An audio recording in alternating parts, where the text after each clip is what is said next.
Hey everybody, welcome to Badge Banter, where we feature some awesome stories about the value of the ID badge to organizations and how it helps those companies better recognize and connect people. I'm Lindsay Martin-Nez, your host, and today I'm very excited to have Aaron Williams from HID with us. Hey Aaron. Hey, Lindsay, what's going on? I'm glad to have you here today. I feel like I've been trying to talk you into joining me for a little while now, so I'm lucky to snag you for season 2. Well, I'm glad to be here for sure. Thank you. Awesome. So I feel like everybody probably knows who HID is, but I'm going to ask you to just go ahead and give us a quick overview of what it is that y'all do. Sure. So HID is a multinational company that manufactures a variety of security identity products and services. We have 6 different business units. The biggest one is the PACS, which I'm a part of. We also have SI, which I know you guys do a lot with that, extended access, etc. We're part of a bigger company called Assa Abloy out of Sweden, and they really specialize in door openings. So they do locks, doors, anything imaginable in that world.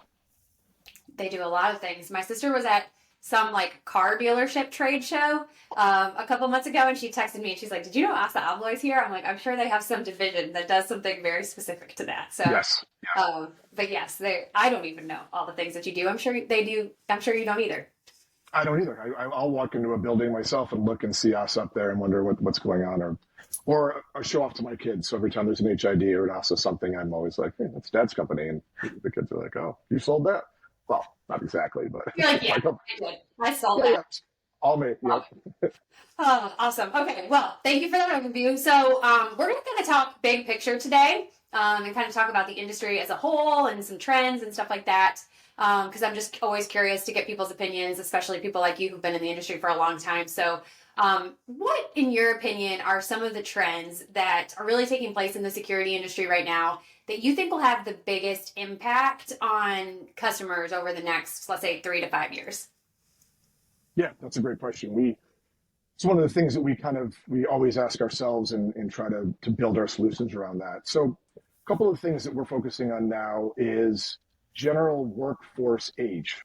So as people my age start to get older and moving out, younger people are moving in. So we're consistently trying to come up with what is going to be attractive to Gen Z and younger. How do the older generation speak to them? How do we come together? So we look at our solutions and try and build our marketing around something that's going to speak to everybody. So the workforce age is a big one. I think device ubiquity, where we're seeing now, even 10 years ago, everybody didn't have an Apple Watch or an Android watch, and almost everybody had a phone 10 years ago, but some of the older folks didn't. But now we're seeing everybody has usually at least 2 devices. Most people have a watch and a phone, minimally a phone. So in the world of mobile, and we'll talk more, I'm sure, about the difference between cards and mobile and the importance of both. But in the world of mobile, that's obviously very important. Increased attention to card security. So this is something I'm sure that's near and dear to your heart. We are seeing consistently the bad guys get smarter, when it's incumbent upon us to make sure that we're ahead of the curve. We've got a team of, what we call white hat hackers or whatever that are out there trying to figure out what the bad guys will do next. So that means, how do we improve our encryption? How do we make our cards more secure? That's a big deal. Over the last couple of years, we've seen just a super leap in bad guy tools that we've got to be able to get ahead of. And I guess the final thing would be the work at home versus work in office contingent, where we've had post-COVID or during COVID, of course, everybody was home. And as we've come back, there's been sort of two frames of thought on what to do. So we're trying to be ahead of that and understand, okay, as more people are going back to the office, what does that mean for credentials and identities? So, man, I didn't expect you to bring up so many workplace things. That's cool. No, those are cool trends to talk about for sure. Let's touch on the card technology thing really quick, because I always think it's interesting. I mean, it goes without saying that HID for years has constantly been coming out with new card formats and more secure technologies. And yes, of course, there's always bad guys and they're always trying to hack things and they keep getting smarter, 100%. So, I mean, I think that will continue till the end of time, that you'll constantly have to be evolving card technology. However, there's still a huge population of humans who, at the end of the day, make decisions on card technology all the time based on price and not necessarily security. And I mean, you probably know better than I do, but like a huge percentage of the customer base in the United States is still using like prox technology. And so, what are your thoughts on, like actual customers choosing security over price when at the end of the day, the card is just one element of their security? It's not like their whole security system that's in place necessarily. And so, it seems to me that there's still a pretty high percentage of people that are willing to take the risk, if you will, on a less secure card if it means that they'll save some money. Yes. Yeah. I'm so glad you brought that up because that's actually something that over the years, I've been with HID for about 9 years, and the whole time it's been just what you said. How do we inform people of the vulnerabilities that are out there, and how do we get them to the next level of safety? And in many cases, it didn't mean a lot more expense because a props card all props cards can be more expensive than the more secure cards. So really, it's been that for years. This year, we've kind of looked at ourselves and looked at the customer base, and we're on an initiative now in this new year of meeting the customer where they are. So we're not, I guess, trying to cram new things down the throat, but rather saying, yes, indeed, sometimes you're right. You just are happy with the procs. The price is where you need it to be. You're really not concerned with these other security issues, and that's okay. We're going to be okay with you on that. We're not going to be like, what are you doing? So I think for me, in the effort of security, you do want people to get to something that's not so easily clonable. Sure. However, I think it's for us, what we're kind of going down the road now is to say, we're going to gently explain. We're certainly going to be hopefully convincing on what's good. But at the end of the day, if they say, you know what, my shop is never going to be hacked or never going to be broken in by anybody, I'm not worried about it, then we'll say, great, we feel better having told you, and now we'll help you with the solution that you want. Yeah, and I agree. I mean, I think if you're forthright, like if you're outright with the information, like you tell the customer, hey, here's the risks, and that's a risk they're still willing to take, then at the end of the day, like you'd rather do business with them than them do business somewhere else. That's right. And really, we don't deal directly with the end user, so it's all through our channel, and that's something that I impress upon my team to say, make sure that you're all the little guys out there, because maybe they've been pulling wire for 30 years and they're not thinking about that.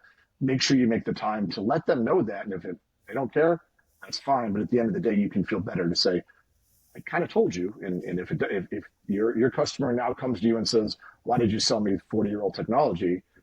You don't want to be in that position. You don't want to be caught off guard like that. Sure, absolutely. So I think that this segues well because we talked about, smart versus procs, or I mean, just in general, like the advancement of different card technologies, even throughout the realms of different types of smart cards that are out there.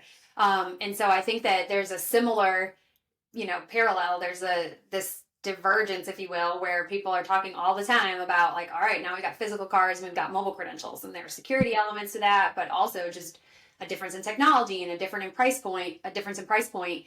And I think HID is walking a fine line there, just like you are with card technology, where you support them all or even, manufacture them all.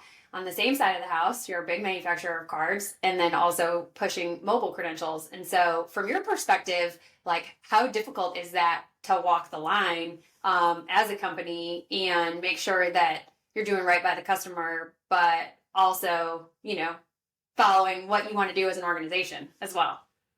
Yeah, great point. And I'll answer that too with a similar evolution of the one thing I like about HID is it isn't just always the same thing. Our leadership does a nice job of kind of examining ourselves from the year before and say, that wasn't working, let's try that. So that's a great point there. So we are definitely not looking at it as a battle, but more like a bromance or something between the two. Oftentimes you'll see there is the need for both, and it's not one or the other. So more and more we're seeing a segment might have mobile, maybe the C-suite or a certain amount of people, VIPs, I guess, might have a mobile solution as well as a card, because as you well know, visual security is still a very important thing. I don't really see that going away in the foreseeable future. As a company, we understand the importance of the badge and the mobile, and again, meeting people where they want to be or where they are. So we're not trying to cram mobile down their throat. It is very important. It is something that we view as the future. But again, we don't want someone to be using something that they're not comfortable with, that they feel that they've been, it's been pushed upon them. So Sure. I think really the cohesion of the two together is kind of what we're envisioning for the near future. All right, I've never heard anybody call it a bromance before. When we talk about physical cards and mobile credentials existing together, but I am going to start using that all the time. It's been born here. I love it. And so thank you for that. So in your opinion, I mean, I talk a lot about my opinion on this, and I agree. Like I've always said that I don't think it's one or the other, that I think they coexist in a bromance, if you will, and that there's space for both for Yes. different reasons. But what do you think has to evolve or change with mobile credentials for adoption to happen more quickly? Yeah, that's the big question for sure. I think that I still, and I'm not speaking on behalf of HID with this thought, but I still think that mobile, even though HID has had a mobile solution for 11 years now, it's still a little bit Wild West, where uh, companies have come and gone. They've offered different ways of doing mobile. Some are charging by reader, some are charging by user, some are charging by door or whatever it might be. So a lot of that's come and gone, and HID was early to the market and has changed a lot since then. So recently, we've lowered the price to be more compatible with one of the barriers was certainly price, where someone would say, "Hey, I've had this card for 8 years. Why do I want to pay every year for a mobile card?" So we've kind of brought that down to be more like we estimate that a physical card has maybe a 3 or 4 year life. So the mobile pricing is now sort of aligned with that. We really do have to continue to understand the difference between app-based BLE and wallet. Those are the two primary ways to get there. BLE's been around for a long time. Early on, it wasn't as user-friendly, certainly as a NFC wallet-based is. It's improved a lot over the years. And the biggest barrier with wallet has been just getting around all of the Apple rules, basically. We work with Apple to get that in there. And that is getting better and better. So you're probably you're aware that the Apple platform is changing to a more unified platform, and I think that overall should be helpful for everybody. So I think as more and more companies are involved with the plumbing of getting the credential into the wallet, it's going to make it easier. It's going to bring that overall cost down. The cost for wallet now is definitely more expensive than app-based, and as that comes down, and then it's going to be more attractive and easier for people to understand. When you're talking to customers, I'm just curious because I've seen it both ways and I can see the benefits of having it in wallet for sure. But then also, I mean, I've interfaced with customers who are like, what's the big deal if I have to open an app? Like I already am getting my phone out to interface with the door or it's already in my hand. So do you feel like there's a ton of pushback from end users about an app-based credential compared to the wallet, enough that would drive the price like not to matter? Or do you think we need to make a more compelling case for mobile credentials than it's better than app-based because it's like native to your device? Yeah. So a lot of that I think is just trauma, like PTSD of early stage BLE, Yeah. Which, was brutal. yeah. It was really hard. So I think many people that have been around for a while were like, oh no, I tried BLE and it was awful. We have to gently say, yep, that was probably like 6 or 7 years ago. A lot has changed. Our new readers are much better. The app is better. We're continually updating the firmware and the app. There's a team working on that nonstop. So I encourage, if someone comes with that objection, I just say, heard, understood, but let's try it again. Let me get you a new reader, brand new, whatever, and then let's make some new assessments on that. So I think we now really put the two, HID puts the two side by side because you're right. In some cases, the BLE will work if you've got it. Like you said, a lot of people have it on their phone already. If they don't have a problem with having the app in the forefront, it really does react in most cases nearly as good as the NFC. But you brought up a good point. The NFC is a native thing, so it does give some advantages. But we would just sit down and whiteboard it out and say, this is what you could get from BLE. This is the cost. This is what NFC, the advantages, and this is the cost. Does it work for you to pay that extra Which amount? is, to be fair, no different than what you do when you're talking about different card technology options or different issuance options or different access control options to a customer. I mean, either way, you're sitting Yep. through and whiteboarding out like what's the best fit.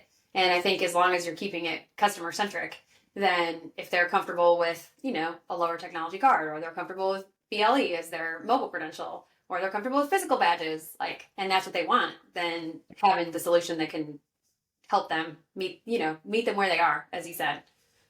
Yeah. And just the increased use of phones in our everyday lives, that certainly does help the case because, now, again, not to say I'm super old, but my age group, in the beginning, we used to use a paper ticket to get on the plane. Now it's silly if you're not putting it in your wallet every time because it's just so easy to get onto the plane. So I think the more people are using stuff in their wallet and being proficient with apps, the more mobile credentials make sense, I guess. Yeah, absolutely. Well, good. Well, great talking points. This is fun. But we are going to wrap things up with my new favorite segment of Badge Banter, which is called Badge Blitz. And so I am going to hit you with some rapid fire questions. These are not ones that you had to study up for, nor did I tell you them in advance, so you couldn't study anyway.